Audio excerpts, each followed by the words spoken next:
Jadikan Al-Quran sebagai bacaan utamamu dan jadikan Al-Quran serta hadis pedoman hidupmu pula. Ketika para sahabat sedang bersama Rasulullah SAW di kediaman seorang sahabat Ansar, tiba-tiba terdengar panggilan seseorang dari luar rumah. "Wahai penghuni rumah, bolehkah aku masuk? Sebab kalian akan memerlukanku." Rasulullah SAW bersabda, "Tahukah kalian siapa yang memanggil?" Kami menjawab, "Allah dan Rasulnya yang lebih tahu." Beliau melanjutkan, "Itu iblis, laknat Allah bersamanya." Umar bin Khattab berkata, "Izinkan aku membunuhnya, wahai Rasulullah." Nabi menahannya. "Sabar wahai Umar, bukankah kamu tahu bahwa Allah memberinya kesempatan hingga hari kiamat? Lebih baik bukakan pintu untuknya. Sebab ia telah diperintahkan untuk ini. Fahamilah apa yang hendak ia katakan dan dengarkan dengan baik." Ibnu Abbas radhiyallahu an berkata, pintu lalu dibuka. Ternyata dia seperti orang tua yang cacat satu matanya. Di janggutnya terdapat 7 helai rambut seperti rambut kuda. Taringnya terlihat seperti taring babi, bibirnya seperti bibir sapi. Iblis berkata, "Salam untukmu Muhammad, salam untukmu para hadirin."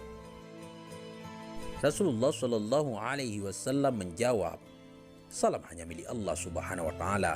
Sebagai makhluk yang terlaknat, apa keperluanmu?" Iblis menjawab, "Wahai Muhammad, aku datang ke sini bukan atas kemauanku, namun karena terpaksa." "Siapa yang memaksamu?" "Seorang malaikat utusan Allah mendatangiku dan berkata, Allah Subhanahu wa Ta'ala memerintahkanmu untuk mendatangi Muhammad sambil menundukkan diri. Beritahu Muhammad tentang caramu dalam menggoda manusia. Jawablah dengan jujur semua pertanyaannya. Demi kebesaran Allah, andai kau berdusta satu kali saja, maka Allah akan jadikan dirimu debu yang ditiup angin. Oleh karena itu, aku sekarang mendatangimu. Tanyalah apa yang hendak kau tanyakan. Jika aku berdusta, aku akan dicaci oleh setiap musuhku. Tidak ada sesuatu apapun yang paling besar menimpaku daripada cacian musuh." Rasulullah SAW lalu bertanya kepada iblis, "Kalau kau benar jujur, siapakah manusia yang paling kau benci?" Iblis segera menjawab, "Kamu. Kamu dan orang sepertimu adalah makhluk Allah yang paling aku benci." "Siapa selanjutnya?" "Pemuda yang bertakwa yang memberikan dirinya mengabdi kepada Allah Subhanahu wa Ta'ala." "Lalu siapa lagi?" "Orang alim dan wara'ah." "Lalu siapa lagi?" "Orang yang selalu bersuci." "Siapa lagi?" "Seorang fakir yang sabar dan tak pernah mengeluhkan kesulitannya kepada orang lain." "Apa tanda kesabarannya?" "Wahai Muhammad, jika ia tidak mengeluhkan kesulitannya kepada orang lain selama 3 hari, Allah akan memberi pahala orang-orang yang sabar." "Selanjutnya apa?" "Orang kaya yang bersyukur." "Apa tanda kesyukurannya?" "Ia mengambil kekayaannya dari tempatnya dan mengeluarkannya juga dari tempatnya." "Orang seperti apa Abu Bakar menurutmu?" "Ia tidak pernah menurutiku di masa jahiliyah, apalagi dalam Islam." Umar bin Khattab, "Demi Allah, setiap berjumpa dengannya aku pasti kabur." Utsman bin Affan, "Aku malu kepada orang yang malaikat pun malu kepadanya."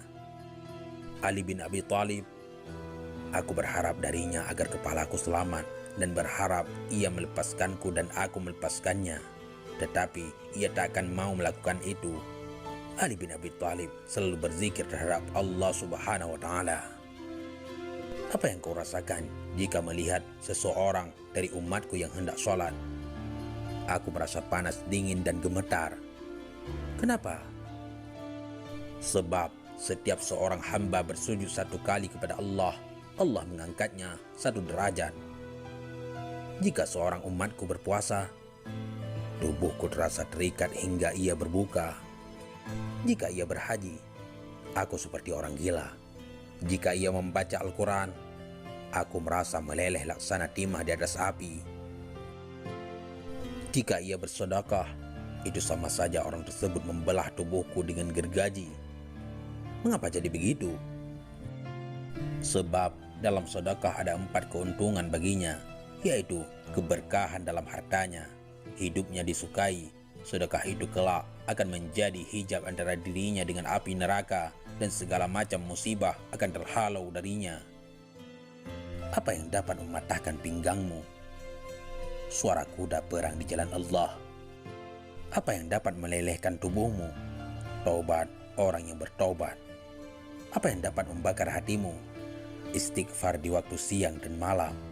Apa yang dapat mencoreng wajahmu? Sedekah yang diam-diam. Apa yang dapat menusuk matamu? Salat fajar.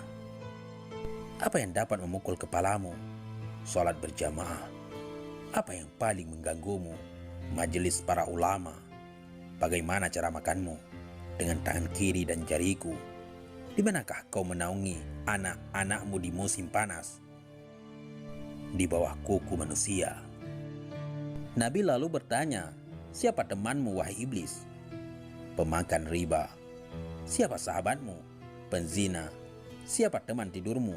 Pemabuk. Siapa tetamumu? Pencuri. Siapa utusanmu? Tukang sihir. Apa yang membuatmu gembira? Bersumpah dengan cerai. Siapa kekasihmu? Orang yang meninggalkan sholat Jumat. Siapa manusia yang paling membahagiakanmu? Orang yang meninggalkan sholatnya dengan sengaja. Sahabat pena pencari hikmah. Iblis tidak berdaya di hadapan orang yang ikhlas. Rasulullah SAW lalu bersabda, segala puji bagi Allah yang telah membahagiakan umatku dan menyengsarakanmu. Iblis segera menimpali, Tidak, tak akan ada kebahagiaan selama aku hidup hingga hari akhir. Bagaimana kau boleh berbahagia dengan umatmu, sementara aku boleh masuk ke dalam aliran darah mereka, dan mereka tak boleh melihatku? Demi yang menciptakan diriku dan yang memberikanku kesempatan hingga hari akhir, aku akan menyesatkan mereka semua, baik yang bodoh atau yang pintar, yang boleh membaca dan tidak boleh membaca, yang durjana dan yang soleh, kecuali hamba Allah yang ikhlas. Siapa orang yang ikhlas menurutmu? Tidakkah kau tahu, wahai Muhammad, bahwa barang siapa yang menyukai emas dan perak, ia bukan orang yang ikhlas. Jika kau lihat seseorang yang tidak menyukai dinar dan dirham, tidak suka pujian dan sanjungan, aku boleh pastikan bahwa ia orang yang ikhlas, maka aku meninggalkannya. Selama seorang hamba masih menyukai harta dan sanjungan dan hatinya selalu terikat dengan kesenangan dunia, ia sangat patuh padaku. Tahukah kamu Muhammad bahwa aku mempunyai 70.000 anak, dan setiap anak memiliki 70.000 syaitan?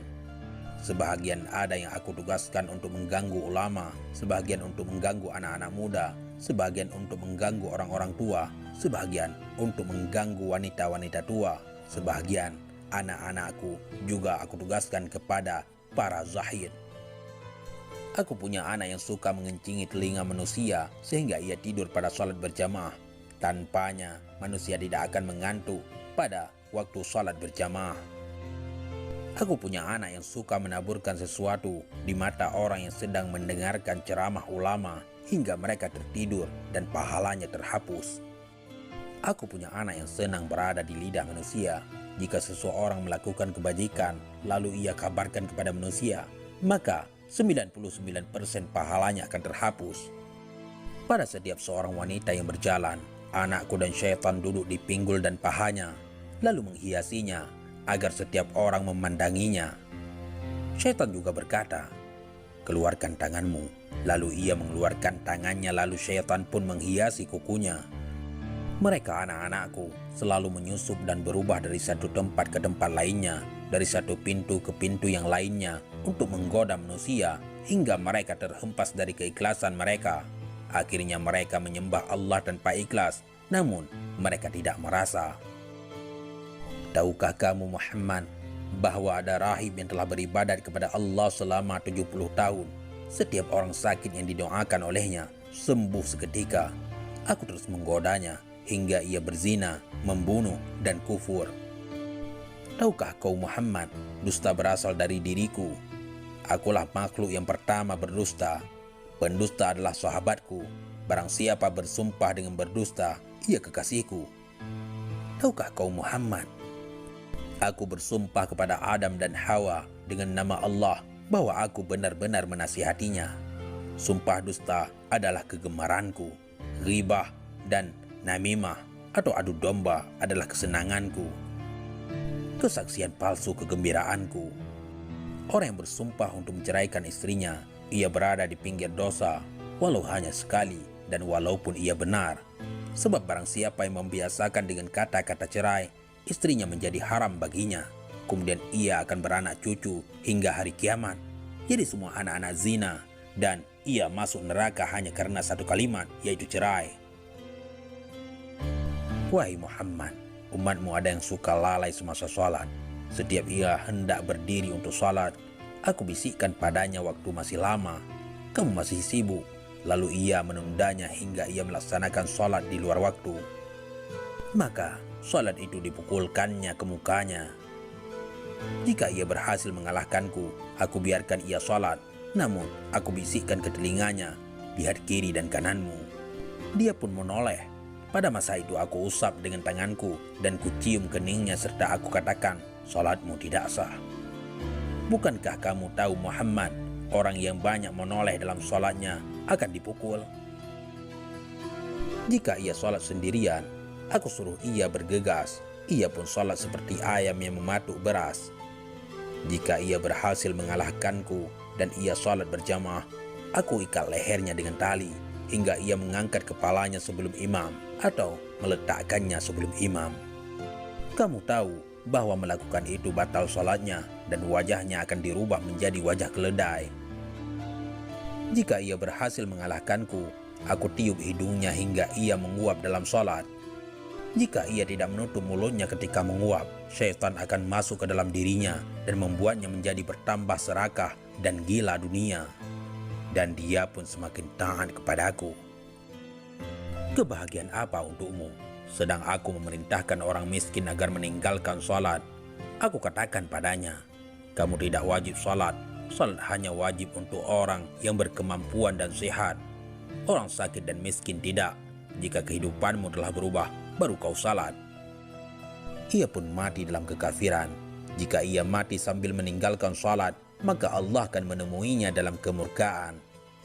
Wahai Muhammad, jika aku berdusta, Allah akan menjadikanku debu. Wahai Muhammad, apakah kau akan bergembira dengan umatmu padahal aku mengeluarkan 1/6 mereka dari Islam? Berapa yang kau pinta dari Tuhanmu? 10 macam. Apa saja? Aku minta agar Allah membiarkanku berbagi dalam harta dan anak manusia. Allah mengizinkan. Allah berfirman, berbagilah dengan manusia dalam harta dan anak, dan janjikanlah mereka. Tidaklah janji syaitan kecuali tipuan. Harta yang tidak dizakatkan, aku makan darinya. Aku juga makan dari makanan haram dan yang dicampur dengan riba. Aku juga makan dari makanan yang tidak dibacakan nama Allah. Aku minta agar Allah membiarkanku ikut bersama dengan orang yang berhubungan dengan istrinya tanpa berlindung dengan Allah. Maka syaitan ikut bersamanya dan anak yang dilahirkan akan sangat patuh kepada syaitan. Aku minta agar boleh ikut bersama dengan orang yang menaiki kendaraan bukan untuk tujuan yang halal. Aku minta agar Allah menjadikan bilik mandi sebagai rumahku. Aku minta agar Allah menjadikan pasar sebagai masjidku. Aku minta agar Allah menjadikan syair sebagai Qur'anku. Aku minta agar Allah menjadikan pemabuk sebagai teman tidurku. Aku minta agar Allah memberikanku saudara. Maka ia jadikan orang yang membelanjakan hartanya untuk maksiat sebagai saudaraku. Allah berfirman, orang-orang boros adalah saudara-saudara syaitan. Wahai Muhammad, aku minta agar Allah membuatku boleh melihat manusia sementara mereka tidak boleh melihatku. Dan aku minta agar Allah memberiku kemampuan untuk mengalir dalam aliran darah manusia. Allah menjawab, silakan. Aku bangga dengan hal itu hingga hari kiamat. Sebagian besar manusia bersamaku di hari kiamat. Iblis berkata lagi, wahai Muhammad, aku tak boleh menyesatkan orang sedikit pun. Aku hanya boleh membisikkan dan menggoda. Jika aku boleh menyesatkan, tak akan tersisa seorang pun. Sebagaimana dirimu, kamu tidak boleh memberi hidayah sedikit pun. Engkau hanya rasul yang menyampaikan amanah. Jika kau boleh memberi hidayah, tak akan ada seorang kafir pun di muka bumi ini. Kau hanya boleh menjadi penyebab untuk orang yang telah ditentukan sengsara. Orang yang bahagia adalah orang yang telah ditulis bahagia sejak di perut ibunya. Dan orang yang sengsara adalah orang yang telah ditulis sengsara semenjak dalam kandungan ibunya. Rasulullah Shallallahu Alaihi Wasallam lalu membaca ayat, mereka akan terus berselisih kecuali orang yang dirahmati oleh Allah Subhanahu Wa Taala. Kemudian Rasulullah juga membaca, sesungguhnya ketentuan Allah pasti berlaku. Iblis lalu berkata, wahai Rasul Allah, takdir telah ditentukan dan pena takdir telah kering. Maha suci Allah yang menjadikanmu pemimpin para nabi dan rasul, pemimpin penduduk surga, dan yang telah menjadikan aku pemimpin makhluk-makhluk celaka dan pemimpin penduduk neraka. Aku si celaka yang terusir. Ini akhir yang ingin aku sampaikan kepadamu, dan aku tak berbohong. Na'udzubillah. Jangan